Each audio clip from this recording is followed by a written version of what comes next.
Right now, I'm in the middle of Sahara Desert. And I am crossing on foot one of the world's most dangerous borders from Western Sahara to Mauritania. Every step here is a gamble because this whole place is filled with landmines. One wrong move and boom.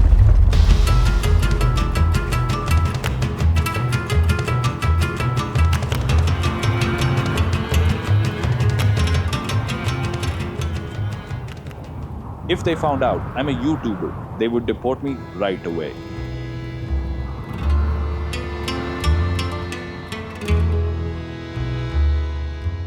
Hey guys, welcome back to a new video. It's currently 8:30 in the morning and my bus is exactly at 9. I'm heading out from here to a city called Dakhla. It's a city located deep in Western Sahara, and today I'm crossing a land border that's known less for immigration checkpoints and more for landmines. So buckle up and let me check out from my hotel first.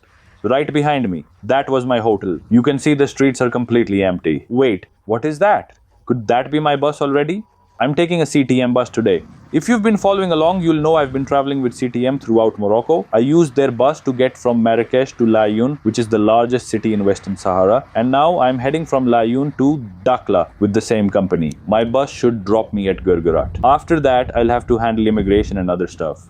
I stepped away for a quick minute towards ocean to sort some luggage and the bus was gone. Now I'm waiting for a taxi so I can catch up with the bus at the main terminal. It leaves from there at 9. Apparently it left this stop at 8:30, which totally caught me off guard. I'm honestly not sure why it even usually stops here. It wasn't even listed as a stop either. Had I known it'll leave at 8:30, I would have jumped in. Wait, is it a taxi? Nah, just a regular car. Man, not a single taxi in sight. I didn't get a visa for Mauritania in advance since they give it on arrival. I think you just need a couple of photos and 55 euros in cash. They only accept euros, so having that in cash is important. I had a tough time exchanging money. No one was giving euros in return for dirhams. After trying a bunch of places, I finally got some from a shop nearby. It's 8:40 now and I still haven't found a taxi. In these countries, everything stays open till 2 or 3 in the morning, but no one's really up before 10 or 11. Finally, a taxi is coming. Hey, stop, please. There are soldiers inside. CTM bus terminal. CTM bus. CTM. CTM bus terminal. Yeah.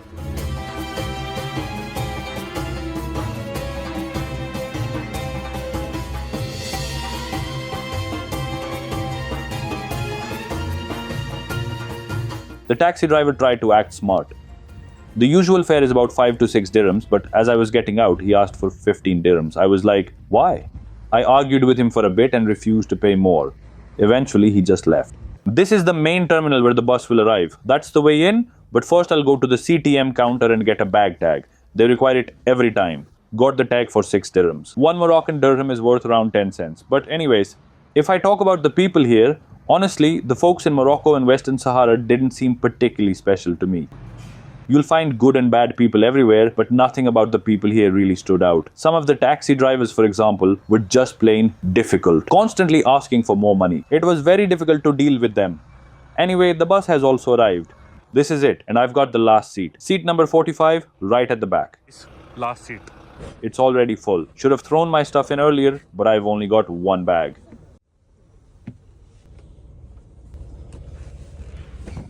I've got the window seat.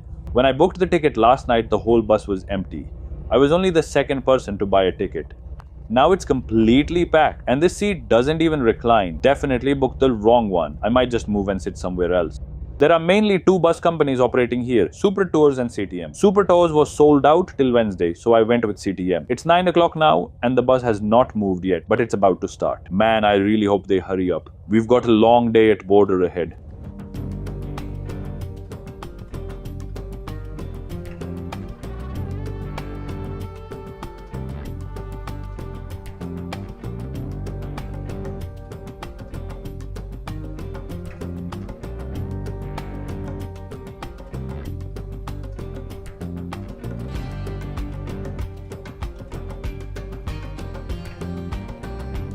We've been on the road for about an hour, maybe an hour and a half. The roads now aren't even paved, just sandy tracks through the desert. It's hard to even see where the road is, and this is just the beginning. No idea what it's gonna look like up ahead. We're literally in the middle of the desert and the bus just stopped. A soldier boarded and asked everyone for their ID, including mine. He went outside and checked them. There's another soldier in a vehicle nearby, along with 2 or 3 officers. They were checking who all the passengers were. By the way, a minute ago, he came back on the bus and returned everyone's IDs. Mine was the only passport still with them, and for a second, I thought they might pull me aside. Everyone else had already gotten theirs back, but then the officer came back, handed me mine, tapped me on the shoulder and said, "Good." So yeah, that's how I got my passport back. To be honest, I was actually sleeping and missed the whole checking process. Also, it's just endless desert out here, with some roads cutting through.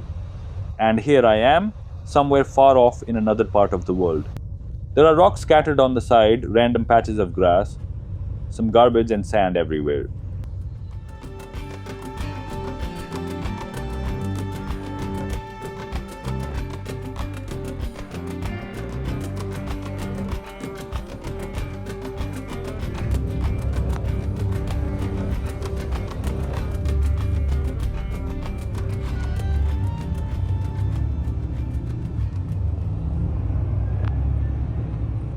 I've reached Guerguerat, the last town in Morocco.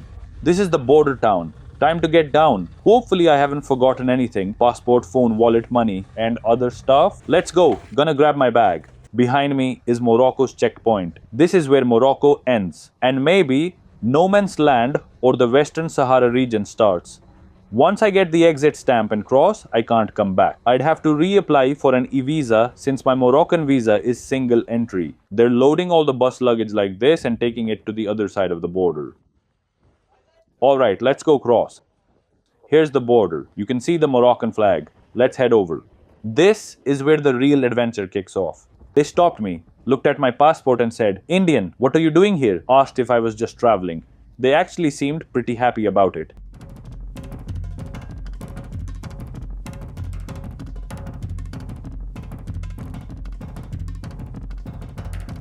So at the border check, there was a long queue.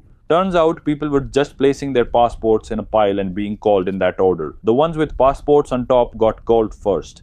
I didn't know that. I was just standing there, waiting in the line, wondering why the line ain't moving. Meanwhile, taxi drivers were showing up and placing their passengers' passports right on top. I stood around for a while, totally clueless, until someone kindly told me to just place my passport in the pile. Once I did, my turn came pretty quickly.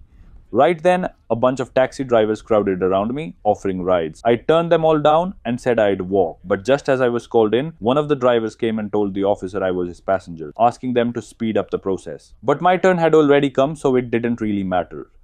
They asked what I did, and I told them I run a real estate business. Didn't mention I make videos, figured that might lead to more questions. After a long wait, they took a photo of me and my passport. They did some extra scanning, sent the passport inside, and eventually stamped it. Then they checked my luggage. I'd bought a box of protein powder yesterday just in case I didn't find decent food in Mauritania. I wasn't sure if I'd be able to get something like that there. I'd actually become friends with a local gym guy and asked him to hook me up with a good brand, so I had this big tub with me. And that's what they checked. Mauritania will be my 75th country, and honestly, no dog has ever checked my luggage before. But this time, a German shepherd came over to sniff through everything, checking for drugs. Probably because of the protein powder. The dog gave it a sniff, didn't react, and just walked away, so they let me go. The whole border process took over an hour. It's around 4:10 p.m. now. Now you might be wondering, why am I walking here all alone, and where exactly am I? Well, let me tell you. As you can see, there's literally no one around. This place is called No Man's Land. Story behind this name? Because Morocco's border ends at the checkpoint back there, but Mauritania's border hasn't started yet. This patch in between is controlled by Polisario. I've talked about Polisario in earlier videos, but here's a quick summary. Western Sahara is a disputed region. Around 80% of it is controlled by Morocco, while the remaining 20% is under SADR, the Sahrawi Arab Democratic Republic. Basically, the Polisario. The Sahrawi people, desert tribes living in this region, are demanding full sovereignty and independence from Morocco. They want Western Sahara to be a separate country. While Morocco controls most of the major cities like Laayoune and Dakhla, the area I'm walking through now is under Polisario's control. And you can actually feel the change. This region is full of abandoned cars, trash scattered around, and just emptiness. I'm literally walking through the middle of the Sahara Desert. And yes, there are landmines buried in the sand around here. If I accidentally wander off the road and step on the wrong spot, that could be it. It's risky and not really recommended to walk here alone. There were taxis available earlier that you could take. But I chose to walk. I wanted to experience this adventure, even if it's a bit crazy. The walk is about 4 kilometers. Should take me an hour or more under this burning sun. There's nothing in sight, and I have no idea if I'll find anything along the way. If I get lost, or worse, step on a landmine, this could end really badly. There are flat tires, broken chairs, and abandoned cars half buried in the sand. It's honestly overwhelming. Like it feels surreal to see all this in the middle of the desert. Coming back to the story, at the final checkpoint, they checked if my passport was stamped. One of the guys there spoke English. He pulled me aside and asked how I planned to go. I told him I'd be walking. He looked at the track, then back at me, and asked, "You're really walking this road?" I said, "Yeah." Then he got serious and told me to be careful. I already knew about the landmines in the area. He said, "I have just one request. Please stay on the road. Don't go anywhere else." He wasn't really comfortable saying too much about it, but I understood exactly what he meant. Now I'm just thinking, how am I supposed to cross this whole stretch on my own? There's not even a single tree around for shade, just endless desert. And I barely have any water left. While I'm walking, let me tell you a bit about the country I'm heading to, Mauritania. It's a country in northwest Africa, one of the largest on the continent. In fact, it's the 11th biggest country in Africa and the 28th largest in the world. It's also one of the least visited countries. You've seen me visit other remote places like Nauru and Tuvalu in the Pacific. Mauritania is in that same category. Only about 1,000 tourists visit this place each year. It's also one of the least densely populated countries in the world. The total area is around 1 million square kilometers, but the population is just 4.6 million. One third of the population lives in the capital city, Nouakchott. The name Nouakchott means place of winds, and that makes total sense. Crazy strong winds blow through here. These hot desert winds can be seriously dangerous. Mauritania is often called the most Saharan country. 90% of its land is desert. There's barely any water. In fact, the country has just one permanent river, the Senegal River, which flows along the southern border shared with Senegal. Finally, a truck passed by, and a helpful Mauritanian guy pulled over his car for me.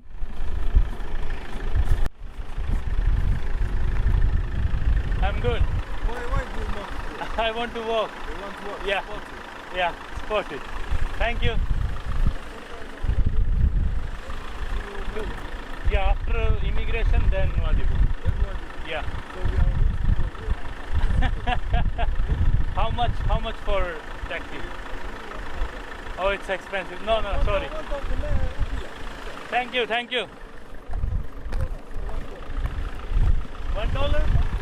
No.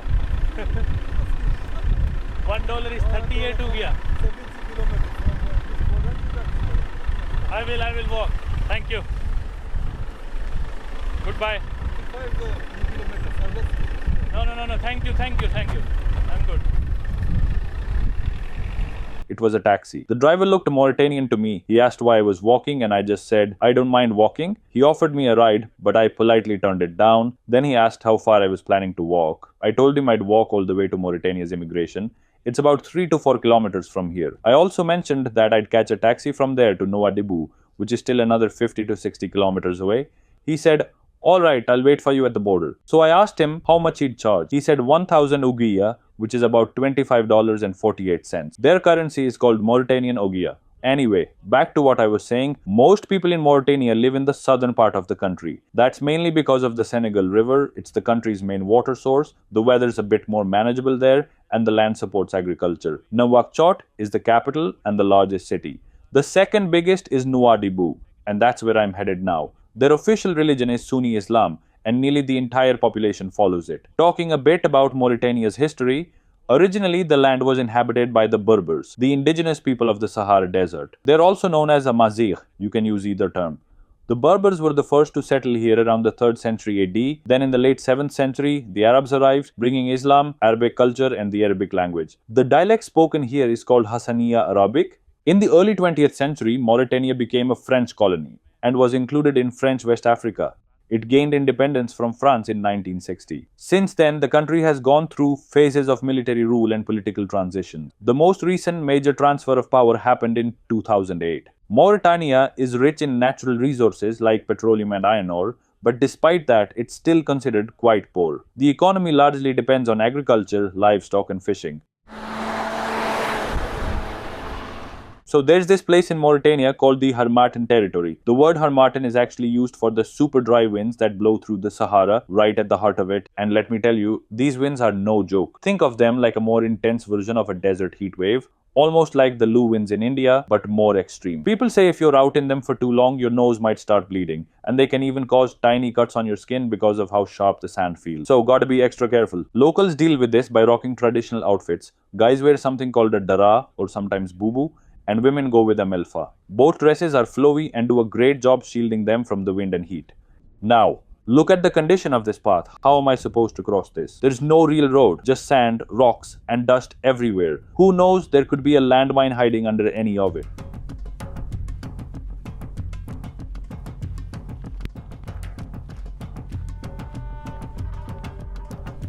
Although I'd heard that I'd be able to exchange money at the border and swap some dirhams for Mauritanian ouguiya, but there was no one around. Hopefully I'll find someone soon. Because I've got 340 Moroccan dirhams on me, that's about $33, which should be roughly converted to 1100 to 1200 ouguiya. There's a checkpoint up ahead and there's a Moroccan flag as well. Well, Moroccan flag is kind of weird here because technically this is a Polisario controlled area, not under Morocco. But then I spotted 2 or 3 Moroccan army vehicles patrolling the place. I don't know, man. The whole area feels a bit confusing, honestly. Perhaps that's why I decided to just walk. It's turning into a real adventure. If I'd taken a car, I would have hit the border in like 10 minutes. But this is something I'll remember for the rest of my life. I walk pretty fast and I've been on foot for about 45 minutes now. And still no sign of the actual border. So yeah, it isn't a short walk. Everything's covered in sand. My hair, my phone, literally everything. I legit look like I just swam through the desert. But hey, I can finally see the Mauritanian soldiers up ahead. Gonna tuck my phone away now and head over to the border. No idea why that guy slowed down right in front of me. Oh wait, okay, this must be the way. The other side's blocked off with stones. Thing is, if they find out I'm a YouTuber here in Mauritania, especially an Indian YouTuber, they might stop me or even send me back. As this place has some history with YouTubers. I won't go into details, but yeah, it's been rough for some creators in this area. To be honest, I think it's not creators' fault. If the country isn't ready for tourists, then why even issue them visas? Anyways, I'll save my complaints for later. First, I need to cross this border. Who knows what's coming next? Wish me luck. Just left the border now. Gonna make a quick exit first and keep moving.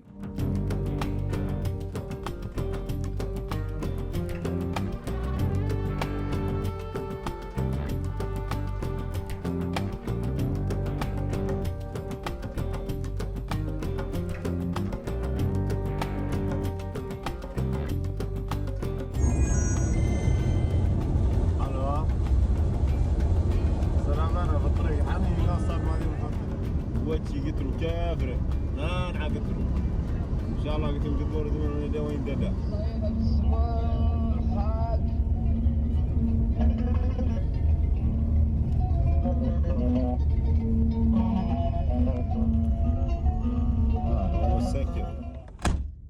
He literally just stopped the car right in the middle of the desert and started praying. It's crazy hot and windy out here. May Allah bless him.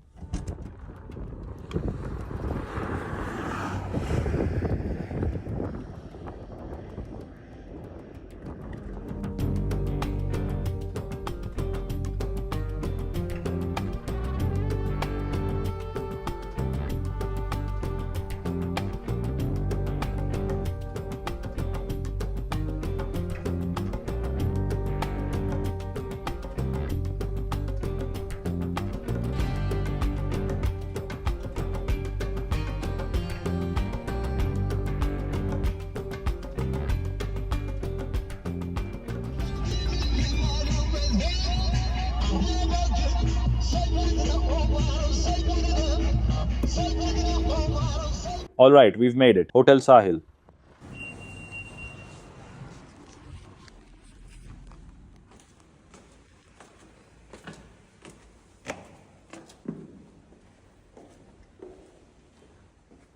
The room is actually pretty nice. Way better than I expected, honestly, because from what I saw in reviews, I didn't expect much.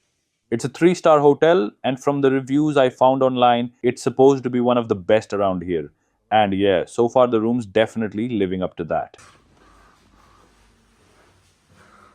Okay, guys, I'm about to tell you what happened at the border actually. First, spotted the checkpoint from a distance and made my way toward it. The Mauritanian army asked for my passport and started looking for the Moroccan stamp. They spent a good time flipping through the pages, but they couldn't find it. I even had trouble finding it myself as my passport is already filled with stamps from everywhere. So we're both flipping through the pages, searching, and finally we found it. After that, they sent me to the visa room with someone so I could get my visa on arrival. The whole place was buzzing with people speaking Hassania Arabic and no one knew any English. The only words they recognized were Al Hind, Hindustan, or just India. That was literally the extent of our conversation. So, the guy who was taking me to the visa room asked for 55 euros, which is the standard visa on arrival fee for Mauritania. They give you a sticker visa that you can either get at the border or from an embassy. When I was about to hand him the 55 euros, he saw that I had 20 euros in my wallet and asked for extra money. I asked him why, but he just insisted I give it to him.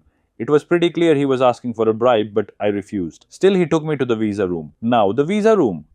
Outside, it was extremely hot and sunny. But when we walked in, there was a room with a closed door. Inside, there were two sofas and both had men sleeping on them. I'm talking full on nap. The room was freezing cold because of the AC, so that was a nice change. This guy woke them up, handed over the 55 euros and told them to print my visa. There was a computer desk between the sofas and the men went to the desk and called me over. They took my fingerprints, snapped my photo, and within 5 to 8 minutes, I had my passport back with the visa. So I walked out of the room and right outside, there were 3 to 4 military officers who pointed me toward the country's entry. As I kept walking, I saw a few more officers stationed there, just waiting for cars or people to pass by so they could check documents and passports. They took one look at my visa and then started joking around. Apparently, they noticed the photo of me with a mustache on the front page of my passport. They were laughing and teasing me about it, asking questions about India, Amitabh Bachchan, Shah Rukh Khan, all the usual Bollywood stuff. It wasn't a long process, but they kept me busy with small talk, probably hoping I'd offer a bribe or something.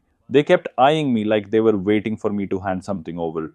But I didn't. Finally, they just waved me on and told me I could go ahead. So now I turned around and headed left to the police office. The office itself was in pretty bad shape. I walked into the first room on the left to get the stamp. One of the officers came with me and asked the others to stamp my passport quickly. When the immigration officer saw my Indian passport, he told me to head inside. Now, you might be wondering why they seem to treat my Indian passport differently.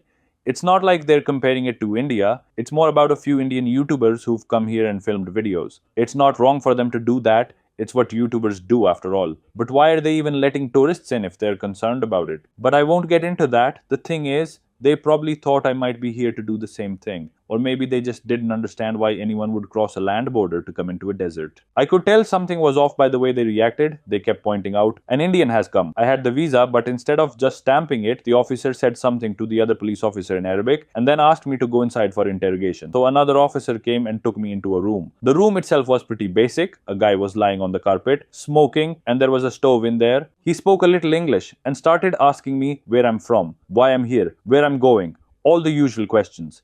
He was still lying on the carpet while I was standing, and he just kept firing questions at me. After a while, I finally asked if I could sit, and he said yes. As I sat down, he noticed my watch and asked me what it was. He actually thought it was a spy watch and that I was recording him. So he checked it out, and when he saw it was just a regular watch telling the right time, he seemed to calm down a bit. Then he asked me what I do, and I told him I run a real estate and poultry farming business back in India. I didn't mention YouTube though. He kept grilling me for about 20 to 30 minutes though. This guy's attitude was exactly like those government officers who don't want to work but love making life difficult for others. Actually, even worse than that. Anyway, we went back to the starting point and he took me into an office on the right. He made a photocopy of my passport and started jotting down every detail he could. Where I'm leaving from, where I'm staying, my WhatsApp number, you name it. He literally wrote down everything.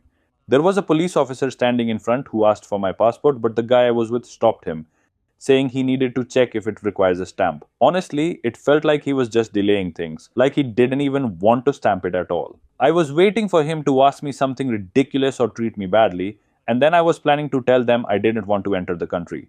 I've already walked 3 to 4 kilometers. I could walk back to Morocco if I wanted to. I don't even have an e-visa for Morocco, but I'd figure it out.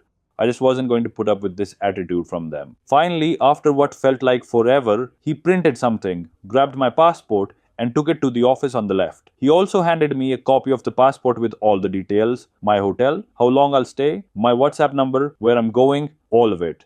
My first impression of Mauritania wasn't great. Poverty isn't what bothered me, it was how unfriendly and difficult people were. You'd think a guest entering the country should feel welcomed, right? Talking to locals just made me wonder, what am I even doing here? People didn't speak English, and I don't speak Arabic, so the attitude just felt rough.